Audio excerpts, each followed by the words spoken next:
বড়দেরকে প্রণাম আর ছোটদেরকে ভালোবাসা জানিয়ে আমি শিপ্রা মজুমদার আজকে আবার একটা নতুন রেসিপি নিয়ে তোমাদের কাছে চলে এসেছি। আশা করি রেসিপিটা তোমাদের ভীষণ ভালো লাগবে। তাহলে দেখতে শুরু করো এখন থেকে। আজকে আমি তোমাদেরকে কি দেখাতে চলেছি। আজকে আমি ছোলার ডাল দিয়ে একটা রেসিপি তৈরি করে দেখাবো। ছোলার ডালটা আমি 4-5 ঘন্টা ভিজিয়ে রেখেছিলাম। সামান্য একটু জল দিয়ে দিলাম। প্রথমে হাফটা বেটে নিচ্ছি। এখন কোনো মশলা আমি অ্যাড করব না। অর্ধেকটা বাটা হয়ে গেছে, তারপরে বাদবাকিটা আমি বেটে নিয়েছি। এবার বাটির মধ্যে দেখো নুন হলুদ নেওয়া হয়ে গেছে, পেঁয়াজ কুচিয়ে নিয়েছি,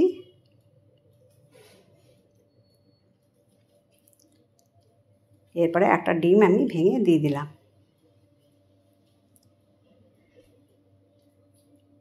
এবার ভালো করে এটার মধ্যে ফেটিয়ে নিতে হবে একটুখানি, পেঁয়াজের সাথে একটু মিক্সড করে নেব। পরে আবার কিছু মশলা অ্যাড করব। এখন সামান্য ফেটিয়ে নিলাম। তারপরে দিয়ে দিলাম হাফ চামচের মতো জিরের গুঁড়ো আর হাফ চামচের মতন লাল লঙ্কার গুঁড়ো। এটা দিয়ে এবার ভালো করে ফেটিয়ে নিতে হবে। যতটা ফেটাবো তাহলে ততটা ফ্লাফি ভাব হবে আর রেসিপিটা খেতে ভীষণ ভালো লাগবে। দেখো ভালো করে ফেটানো হয়ে গেছে। এবারে সর্ষের তেল গরম করে নিলাম, চারদিকে ঘুরিয়ে নিলাম একটুখানি। এরপরে আমি ধীরে ধীরে বড়ার আকারে এগুলো তৈরি করে নেব।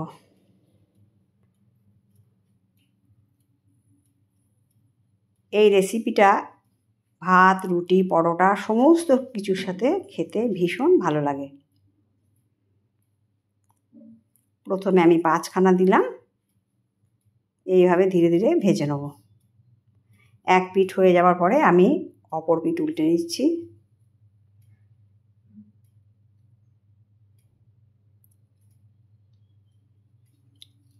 দেখো ভাজাটা সুন্দর হয়ে গেছে। এরপর আমি একটা পাত্রের মধ্যে তুলে নিলাম। এভাবে আমি পরবর্তী স্টেপটাও দিয়ে দিচ্ছি। তোমরা এইভাবে বন্ধুরা অবশ্যই তৈরি করবে। এইরকম একটা রেসিপি হলে সবাই খুব খুশি হয়। দেখো এরপরেও 5খানা বড়া দিয়ে দিলাম। এভাবে উল্টে পাল্টে বড়াগুলো সমস্ত ভেজে নেব। বড়াগুলো দেখো সুন্দর করে ভাজা হয়ে গেছে। প্রত্যেকটা বড়া সুন্দর করে ফুলে উঠেছে। এভাবে আমি তুলে নিলাম। সমস্ত বড়া দেখো দেখিয়ে দিলাম ভাজা হয়ে গেছে কমপ্লিট। এরপরে এর সাথে যা যা লাগবে, ধনেপাতা, আদা, রসুন, কাঁচা লঙ্কা, কাঁচা পাকা লঙ্কা, পেঁয়াজ, টমেটো আর আলুর খোসা ছাড়ানো হয়ে গেছে। এবার একটু ডুমো ডুমো সাইজ করে কেটে নেব।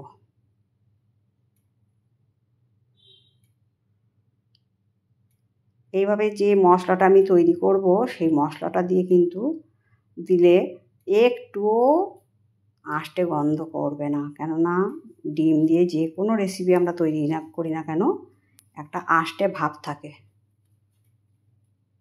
দেখো পেঁয়াজ কেটে নিলাম। পেঁয়াজটাকেও এভাবে ছাল ছাড়িয়ে নিয়ে ডুমো ডুমো করে কেটে নেব।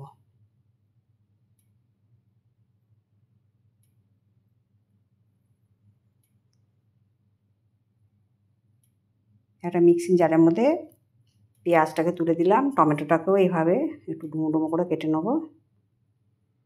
অবশ্যই বোটাটাকে কেটে বাদ দিয়ে দিচ্ছি।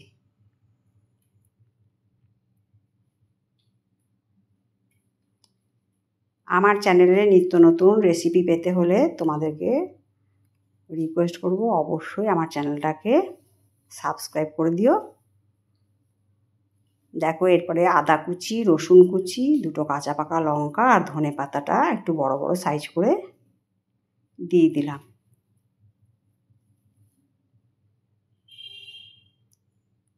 এরপরে একটুখানি জল দিয়ে দিচ্ছি সামান্য।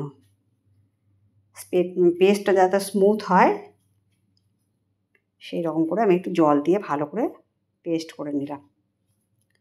এরপর একটা বাটির মধ্যে দেখো নিলাম 1/2 চামচ হলুদ, 1 চামচ জিরের গুঁড়ো, 1 চামচ লাল লঙ্কার গুঁড়ো আর 1/2 চামচ কাশ্মীরি লাল লঙ্কার গুঁড়ো।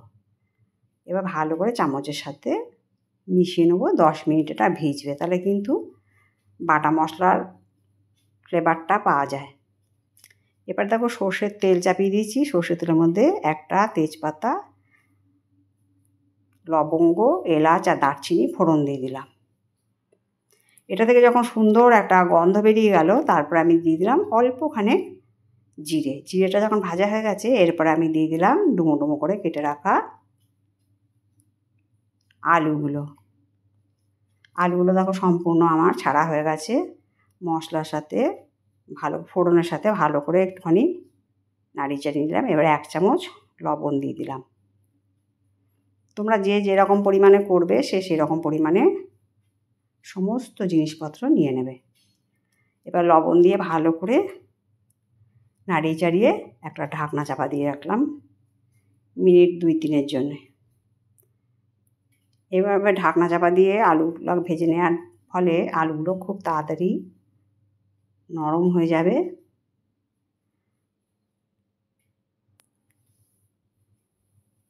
এরপর দেখো আমি দিয়ে দিচ্ছি বেটে রাখা মশলাটা।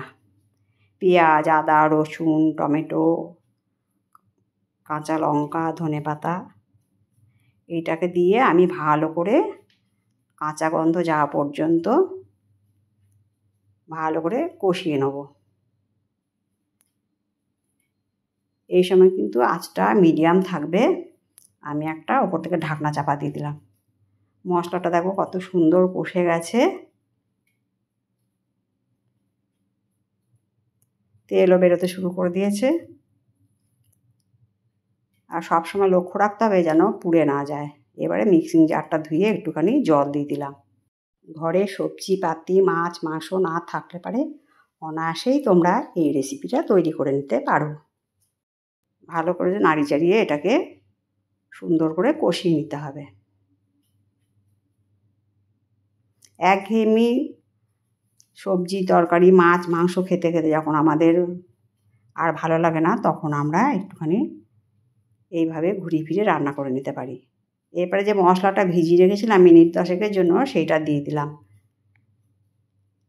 একটুখানি বাটি ধুয়ে জলটাও দিয়ে দিলাম। এবার ভালো করে কষা পর্যন্ত অপেক্ষা করতে হবে। এরকম ঢাকনা চাপা দিয়ে দিয়ে মশলাটাকেও কষিয়ে নিতে হবে। দেখো কত সুন্দর তেলও বেরিয়ে গেছে, মশলাটা কষেও গেছে। আলুটাকে কেটে দেখিয়ে দিচ্ছি, একদম সুন্দর সেদ্ধ হয়ে গেছে।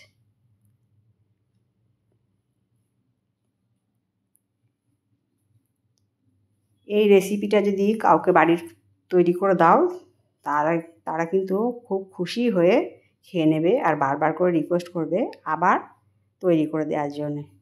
এরপরে আমি দিয়ে দিলাম 1 চামচ গরম মশলার গুঁড়ো। যখন মশলাটা সুন্দর করে কষা হয়ে গেছে, তেল বেরিয়ে এসছে, তারপরে আমি দিয়ে দিলাম গরম জল। গরম জল দিলে রান্নার স্বাদটা বাড়ে। পরিমাণ মতো গরম জল দিয়ে দিতে হবে। একটু করে বেশি করেই গরম জল দিতে হবে, কেননা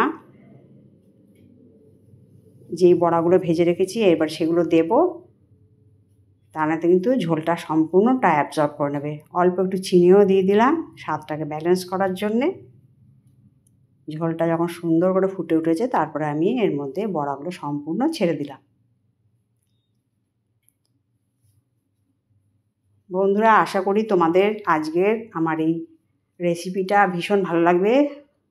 ছোলার ডাল দিয়ে দুর্দান্ত স্বাদের রেসিপি। দেখো কত সুন্দর কালারটা হয়েছে আর রান্নাটাও কত সুন্দর দেখতে লাগছে। আমি এবার স্ট্যান্ডিং টাইমে রেখে দিয়েছিলাম 5 মিনিট। এবার আমি একটা ডিশের মধ্যে সার্ভ করে নিচ্ছি। এরকম গরম গরম যদি ঝোল ছোলার ডালের রেসিপি তোমরা তৈরি করে দাও, সবাই দেখবে আনন্দ সহকারে খেয়ে নেবে। দেখো কত সুন্দর দেখতে লাগছে। তাহলে আজকে এই পর্যন্ত রাখি, অন্য কোনো দিন অন্য কোনো রেসিপিতে দেখা হবে, কেমন? টাটা।